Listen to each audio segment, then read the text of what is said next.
आपण पाहू आज सेक्झुअल रिप्रोडक्शन इन प्लांट्स. आणि रिप्रोडक्शन घडून येण्यासाठी मेल आणि फिमेल गॅमेटची गरज असते हे आपण आधीच पाहिलेलं आहे.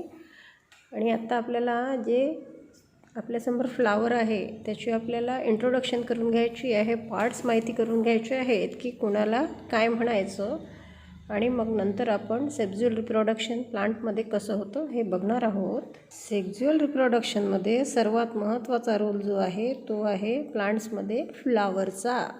Flower is the structural unit of sexual reproduction in plants. Let's know the parts of flower. First is calyx. It is of green colour. हे कॅलिक्स दिसत आहे तुम्हाला, हे ग्रीन कलरचं आहे. यालाच दुसरं नाव आहे सेपल्स. हे इथे दोनसुद्धा असू शकतात, किंवा आपण जर बड पाहिली प्रत्यक्ष तर त्या बडमध्ये बाहेरून जो कळीमध्ये जे हिरवा कलरच्या ज्या पाकळ्यासारखं दिसतं त्याला आपण सेपल्स म्हणतो. त्या ग्रीन कलरचे असतात. आता ग्रीन कलरचे आहे म्हणजे याच्यामध्ये फोटोसिंथेसिससुद्धा होणार. दुसरा पार्ट आहे करोला. यालाच दुसरं नाव आहे पेटल्स, म्हणजेच आपली फुलांच्या पाकळ्या. आता ह्या पाकळ्या आपल्याला माहिती आहे फुलं अनेक प्रकारची असतात, म्हणून पाकळ्यासुद्धा अनेक प्रकारच्या असतात. There is variations in colour of petals. Then third part is androecium. आता या ज्या फिलामेंट लाईक दिसत आहेत याला आपण म्हणू अँड्रोशियम. आणि चौथा पार्ट जो आहे तो सर्वात आतमध्ये जो आहे, ही उभी जी ट्यूब दिसते आहे तुम्हाला, याला आपण म्हणणार आहोत गायनोशियम. आता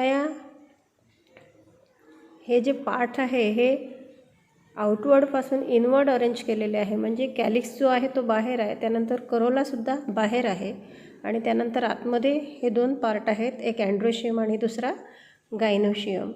कॅलिक्स आणि करोला हे रिप्रोडक्शनमध्ये भाग घेणार नाहीत, फक्त हे यांच्या अँड्रोशियम आणि गायनोशियमच्या प्रोटेक्शनसाठी आहेत.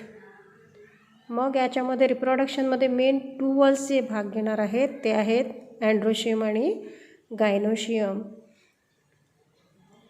आणि या अँड्रोशियम गायनोशियमला हे रिप्रोडक्शनमध्ये आवश्यक आहेत, त्याशिवाय प्लांटमध्ये रिप्रोडक्शन होणार नाही. म्हणून याला म्हटलेलं आहे एसेन्शियल वॉल्स, म्हणजे ते आवश्यक आहेत म्हणून याला इसेन्शियल म्हटलेलं आहे. आणि दुसरे करोला आणि कॅलिक्स हे जे आहेत हे ॲक्सेसरी, म्हणजेच लक्षात ठेवायसाठी आपण ॲक्सेस म्हणू, म्हणजे जास्तीचे आहेत, ओन्ली फॉर प्रोटेक्शन, म्हणून याला ॲक्सेसरी वॉल्स असं म्हणतात.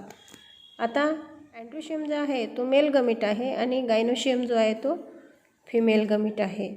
मग आता जर एकाच फुलामध्ये अँड्रोशियम आणि गायनोशियम दोन्ही प्रेझेंट असेल तर त्या फुलाला आपण म्हणतो बायसेक्स्युअल फ्लावर. त्याला आपण म्हणू बायसेक्स्युअल. आणि कधीकधी या अँड्रोशियम आणि गायनोशियमपैकी एकच जर फुलामध्ये प्रेझेंट असलं तर त्याला आपण म्हणतो युनिसेक्शुअल.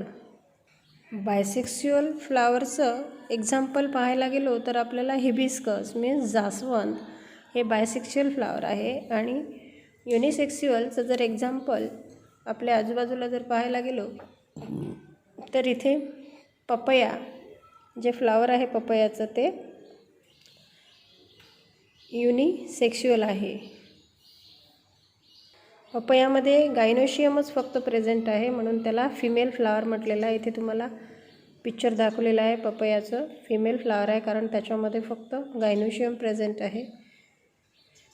आणि दुसरं एक आहे हे मेलचं दाखवलेलं आहे. आता यामध्ये आपल्याला जे अँड्रोशियम दिसत आहे ते आहे मेल व्हर्म. आणि मेल व्हर्म यालाच दुसरं नाव आहे, मेल व्हर्मला दुसरं नाव आहे स्टॅमेन. त्या या अँड्रोशियमच्या मेंबर्सला म्हणतात स्टॅमेन. आता याच्यामध्ये काय काय आहे, एक फिलामेंट आणि अँथर हे दोन मिळून अँड्रोशियम झालेलं आहे.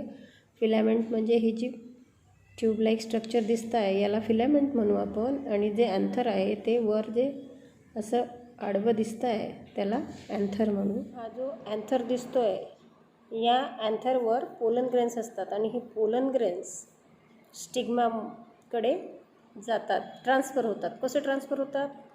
हवेने, हवा आली किंवा अदर काही कारणं जसे कीटक असतात ते इथून बसतात आणि पुन्हा स्टिग्मावर जाऊन बसतात. आणि स्टिग्मावर एक स्टिकी सबस्टन्स असतो, चिकट असा पदार्थ असतो, त्याच्यामुळे हे जे अँथर आहे हे स्टिग्मावर चिकटून बसतात. आता हे pollen grains from the anther are transfer to the stigma and या प्रोसेसला काय म्हणतात? Pollination. This is called pollination. आता पॉलिनेशन कसं होतं ते आपण डायग्रामच्या मी तुम्हाला आत्ताच सांगितलं की पॉलिनेशन कसं होतं?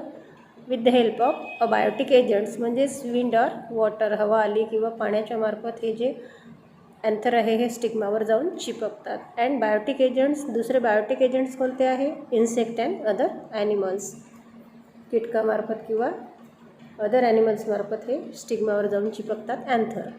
आणि हे अँथर जसे स्टिग्मावर चिपकतात तर याच्यावर एक स्टिकी सबस्टन्स असतो, म्हणजे चिकट असा पदार्थ असतो. आणि त्या चिकट पदार्थावर हे अँथर हे पोलन्स पडले की मग अँथर्समधून जे पोलन्स निघतात ते पडले की मग हे पोलन ग्रेन्स तिथे जर्मिनेट होतात. आणि जर्मिनेट झाल्यावर मग ते पोलन ट्यूबमध्ये एंट्री करतात, पोलन ट्यूबमध्ये जातात. ही जी लांब दिसते आपल्याला ही आहे पोलन ट्यूब. आता हे डायग्राम तुम्हाला इथे दिसतेच. ही पोलन ट्यूब आहे, हे पोलन ट्यूबमध्ये जातात आणि मग ही पोलन ट्यूब लांब असते आणि पोलन ट्यूबमध्ये गेल्यावर ते 2 मेल गमेट्स फॉर्म होतात. 2 मेल गमेट्स आर फॉर्म. मग या पोलन ट्यूबमध्ये काय असतात? मेल गॅमिट असतात. हे पोलन ट्यूब जे आहे ते मेल गमेट एम्ब्रिओ सॅकपर्यंत पोचवण्याचं काम करते.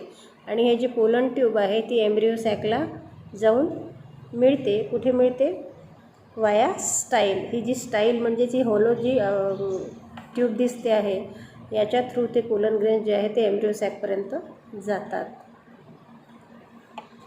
सॅकपर्यंत जातात. ही पोलन ट्यूब एम्ब्रिओ सॅकपर्यंत पोचल्यानंतर तिथे पोलन ट्यूब बस्ट होते, म्हणजे फुटते. आणि फुटल्यानंतर हे एम्ब्रिओ जे पोलन ग्रेन्स आहेत हे एम्ब्रिओ सॅकमध्ये एंट्री करतात, म्हणजेच रिलीज होतात. Tip of the pollen tube burst and pollen tube reaches the embryo sac via style. ही जी पोलन ट्यूब आहे ही एम्ब्रिओ सॅकपर्यंत जाऊन भेटते. आणि कुणाच्या मार्फत भेटते? स्टाईल, जी हॉलो ट्यूब दिसते याच्या मार्फत ती एम्ब्रिओ सॅकला जाऊन टच होते, मिळते. आणि जसं ते tip of the pollen tube burst आणि तिथे एंट्री केल्याबरोबर त्याला एम्ब्रिओ सॅकजवळ गेल्याबरोबर पोलन ट्यूबचं जे टीप आहे म्हणजे जे टोक आहे ते बस्ट होतं, म्हणजे फुटतं. आणि त्यामधून 2 मेल गमेट जे त्या ट्यूबनी आणलेले आहेत ते एम्ब्रिओ सॅकमध्ये रिलीज होतात, म्हणजेच आतमध्ये एंट्री करतात. आणि आता यामध्ये फर्टिलायझेशन प्रोसेससाठी आपल्याला माहिती आहे की आपल्याला मेल गॅमिट आणि फिमेल गॅमिट पाहिजे. तर याच्यातला 1 मेल गॅमिट जो आहे जो एक सेल आहे त्याच्यासोबत युनाईट होतो. ही जी आपण मोठी डायग्राम जर बघितली तर इथे हे आजूबाजूचे 2 जे सेल आहेत हे सिनर्जिड्स आहेत. आणि हा मधला जो आहे हा एक सेल आहे. ही जी एम्ब्रिओ सॅक आहे ही आपल्याला इथे मॅग्निफाय करून दाखवलेली आहे. तर यामध्ये यातला एक जो मेल गमिट आहे जो आलेला आहे तो एक मेल गमिट या एक सेलसोबत युनाईट होतो आणि त्याचा झायगोट फॉर्म होतो. त्याचा काय होतो? झायगोट फॉर्म होतो.